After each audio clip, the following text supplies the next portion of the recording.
In 2024, I brought it upon myself to beat Dead Space for the first time 16 years after the game's initial release. In 2025, I brought it upon myself to beat the sequel to Dead Space 2. Like the first game, Dead Space 2 is considered to be one of the pillars for modern survival horror games. It builds upon the first game not only in gameplay and narrative, but also in scale. In the first Dead Space, you strategically slice necromorphs with your industrial plasma cutter and carefully navigate throughout the Ishimura in fear that at any moment something could just jump and slice your head clean off. Dead Space 2 is largely the same, except now it's faster and you can use enemies' limbs as bullets, and also you do a space jump that fucking lands in a superhero pose? What?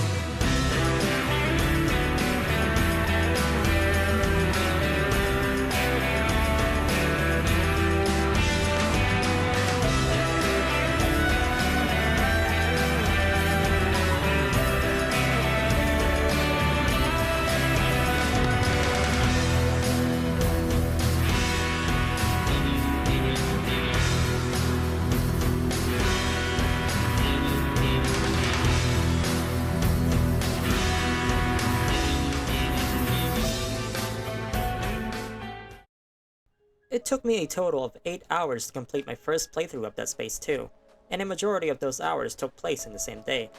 Reasons being that the game is incredibly well paced and only goes as long as it needs to be, but also, it's seamless.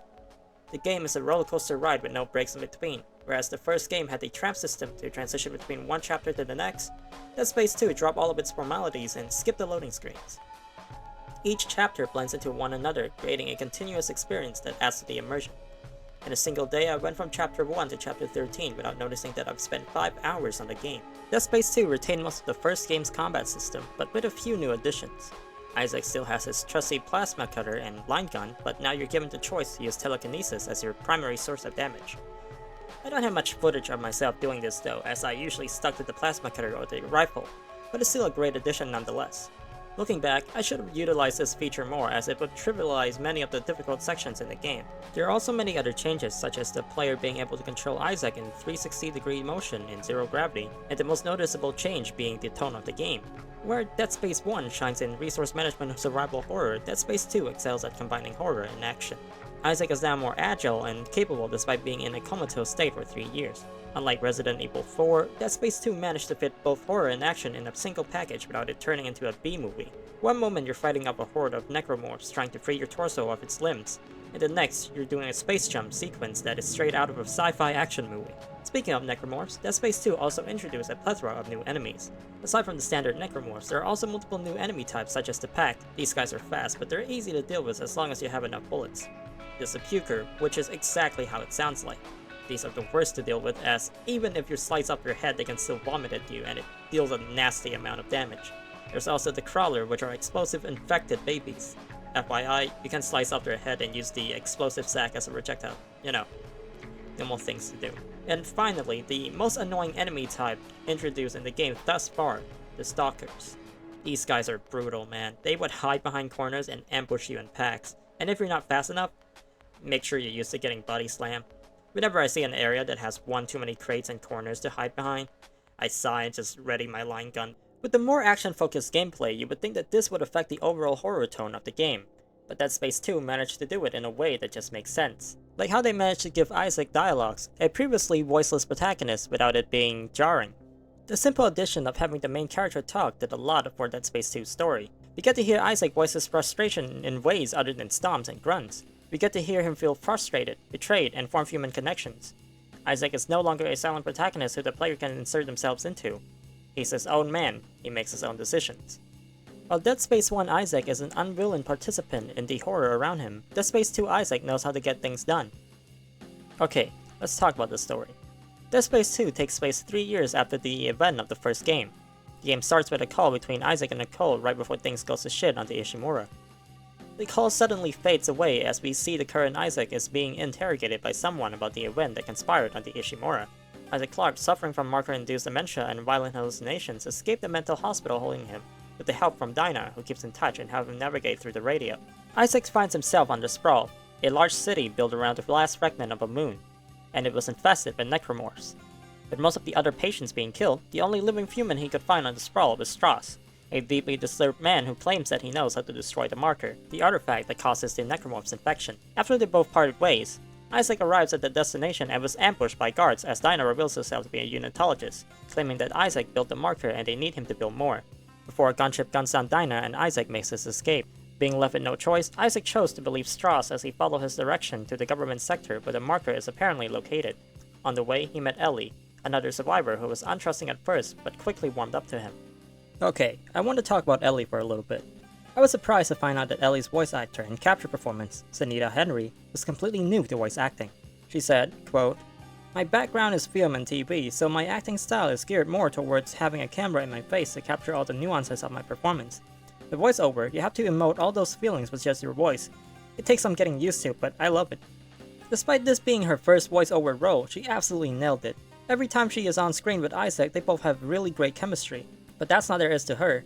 Ellie is a capable survivor who made it through the infected sprawl basically alone. She was the Ellen Ripley of the Dead Space games.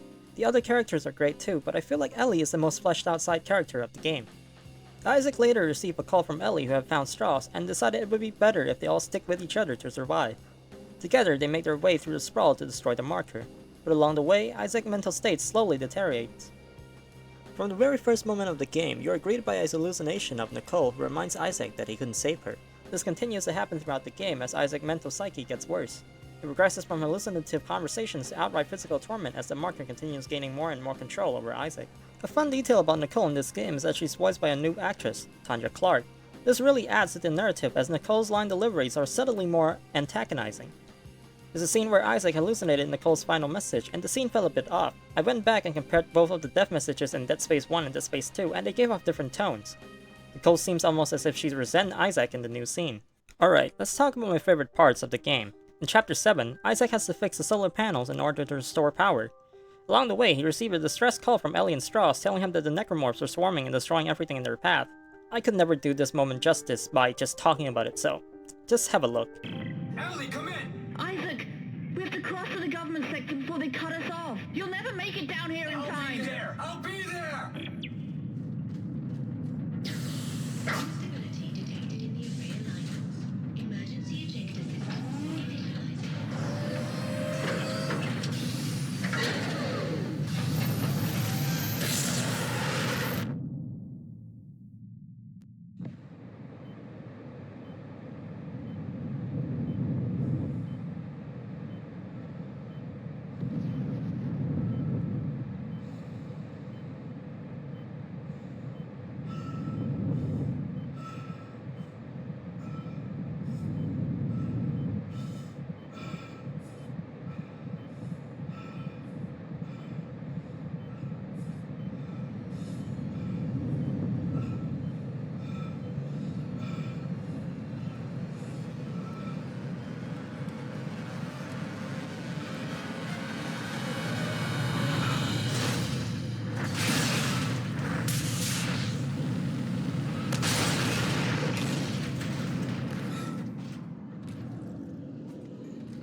This moment is great for many reasons.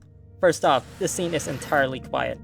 They could have added an intense music to fill in the silence, but no, it's just you and the scene communicating. Secondly, it showcases how truly big the sprawl really is. From the start of the game, you never really had any idea of how big the sprawl is. Sure, you know, it's a whole city, but that didn't really give you a full picture. This sequence shows how small you are compared to the world below. The breeze of hallways you walk through fly past you as you descend. Thirdly, it's a character arc for Isaac. In Dead Space 1, Isaac was the sole survivor of the Ishimura. Hammond, Kendra, and the rest of the crew and Nicole are all dead. This time he can change things. He can save Ellie and Strauss. As you reach closer to the ground, the music finally kicks in as you break through the roof and land on your knees like a superhero.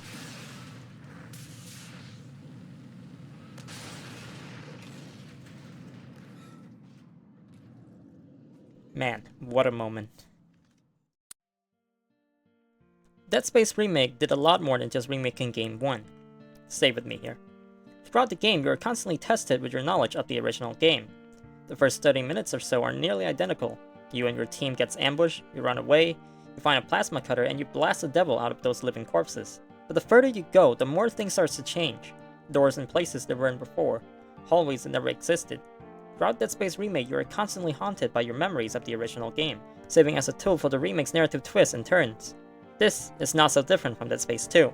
Just like Dead Space Remake, you, or Isaac, is constantly haunted by the events of the first Dead Space. Many times the game tricks you by using your memory of the first game, for example, the aforementioned Nicole final message. In the first Dead Space, each level is separated by the tram, which acts as a clear end of chapter, and also a way for the player to rest before the next chaos ensues.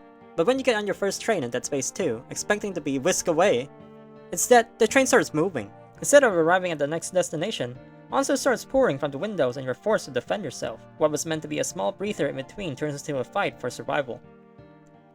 While Dead Space 2 can never live up to the horror masterpiece that is the first game, it still retains some of the horror in many aspects. But none of them comes close to the dread of Chapter 10, where Isaac has no choice but to go back to the Ishimura. After nearly 4 hours of blasting through necromorphs and doing things like flying from one train car to another, it's the first time Isaac has sounded so unsure in the entire game. The man who willingly launched himself across space is afraid of stepping foot into an unmanned ship. Dead Space 2 was sort of like a child of the worst parents. Halfway through its development cycle, half of the team along with the creator, Glenn Schofield, left to form their own studio, leaving Wright Bagwell as the sole director and Ian Milham as the art director. With a relatively small budget allocated to the project by EA, the team was forced to ration it carefully. Up until this point, Dead Space 2 was a non-stop action horror flick, and now, out of necessity, the game has to slow down yet keep the players entertained. So, the logical conclusion, both in terms of budgetary constraint and narrative-wise, is to bring Isaac back to where it all started. While trying to reach the government sector of the Sprawl, the gang were sabotaged by Hans Tideman, a man who believed that he could use the marker's energy to save humanity, forcing Isaac Clarke to make a decision he was hoping he wouldn't have to go through the nightmares yet again. Upon arrival, the Ishimura looks considerably different. For starters, the once blood-soaked walls are now hidden away behind layers of serialized tape and foams. Can't help but build expectations. What will happen next? What ground will I retread? What horror will I witness? And yet, after thoroughly exploring each room that was once filled with necromorphs and dismembered bodies, you find nothing. No scares, no hidden Easter eggs, no monsters jumping at you. At first you're just confused, maybe intrigued and amused by this revelation. But then as you go on, your psyche can't help but to imagine what would happen if you kept on going. Each passing moment with nothing but the sound of Isaac's metallic boots clanking on the floor of the Ishimura only makes you more paranoid. He could have easily made this moment something big, but it is not. Despite being given a voice, Isaac Clarke was almost entirely silent leading up to the first encounter with a necromorph within the Ishimura. For a moment there, he is once again the silent protagonist we control in Dead Space 1. By the time you do encounter a necromorph, you're almost glad that the silence is over. Finally, no more anticipation. But the game is not done messing with your memories yet. Throughout the rest of the chapter, Isaac keeps getting these false visions of events that did happen in the first game. I was surprised to see the tentacle monster make a return only for it to disappear in a flash, and realize it was all in Isaac's head. At this point, the players can't even trust Isaac. Isaac unfortunately isn't the only person who's losing his mind, however. At a certain point in the game, Isaac gets a distress call from Ellie, who is seemingly attacked by Strauss. By the time you reach them, Strauss is revealed to have plucked out one of Ellie's eye and had to be killed as he tries to do the same to Isaac, foreshadowing the scariest moment in the game. After reaching the government sector, Isaac tricks Ellie by sending her away in a gunship in order to keep her safe despite her protests. He went on and discovered the marker, which is much bigger than the first game's version, and much more deadlier. In order to stop the imminent destruction, Isaac has to get in the machine that resembles an MRI. Throughout the game, Strauss keeps repeating something about the 4 steps. And finally, we get to know what he meant in Chapter 13. As Isaac gets into the machine, the hallucination of Nicole relays the steps. Step 1, crawl inside. Step 2, the screws go tight, all around. Cross my heart and hope to die. Stick a needle in your eye.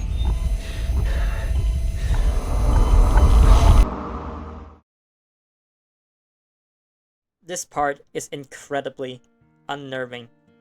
It was so distressing for me that I didn't even record the whole thing, like I forgot to record it. I had to get this footage from like someone's playthrough on YouTube. In a game where monsters crawl out of vents and runs to you at Mach fuck to separate your limbs from your body, The scariest scene in the entire game is one where you have to stick around and watch Isaac stick a needle in his eye. In hindsight, this was probably an easy mini-game. Isaac's eyes move in a predictable pattern each time, and he gives you plenty of room to poke. But on my first playthrough, it was so unnerving. It took me almost 10 minutes to do this part because every inch I move is another inch I move away from the screen. It was tense, way more tense than anything in the first game. It's the only part of the game I wouldn't want to go through ever again. If you paid attention, you probably realized that Isaac never really did step forward. At one point in the game, Isaac was met with a rather violent hallucination of Nicole. She grabs and chokes him, asking, Moment of truth, Isaac. Where am I? Your friend, your lover, one shred, one light, one bright shining star you clung to in this universe. Or am I your guilt? Forcing the life out of you because you can't get over the fact that I'm dead, that you feel responsible. Why do you keep fighting me? Why can't you let go? Because you are my everything. And if I let you go, I've got nothing left. Step 4. Acceptance. Now you're ready to finish this.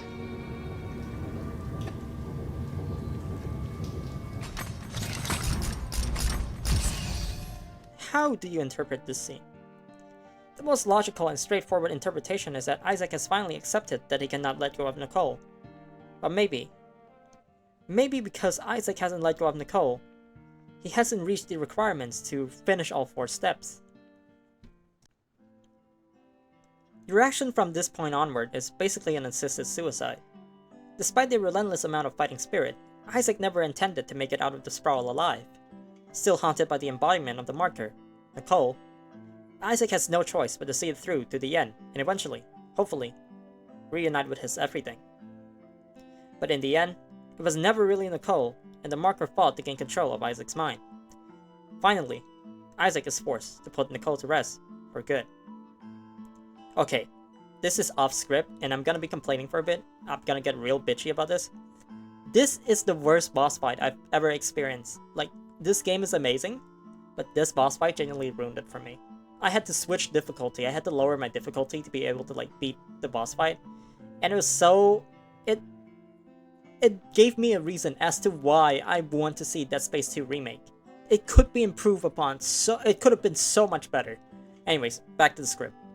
After destroying the marker, or Nicole, Isaac slumps on the floor as the game titles fade into view. Isaac is ready to accept his fate as the sprawl collapses from the marker's destruction. Step 4. Acceptance. I think about this scene a lot. I really hope Dead Space 2 gets the remake treatment because it deserves it. But unfortunately, it's very unlikely that EA would remake Dead Space 2, as Dead Space Remake didn't meet their extremely high expectation. So, for now, Dead Space 2 is an abandoned masterpiece, left to rot like the Ishimura and Nicole in Isaac's head. But just as you think the screen is about to fade to black, suddenly, Ellie shows up with a gunship to save Isaac, making the final sequence of the game another spectacular action scene. And finally, as Isaac sits down and reflects on what has happened, he slowly turns over to find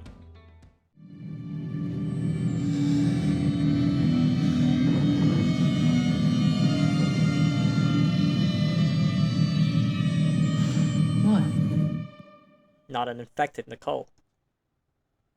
Man, this game fucking rocks. I'm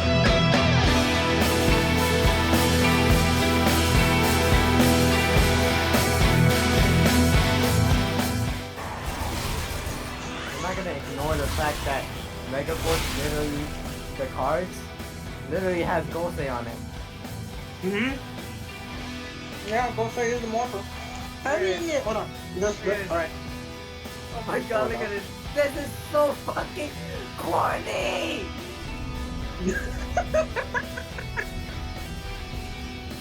No, not Ultra. Super Mega.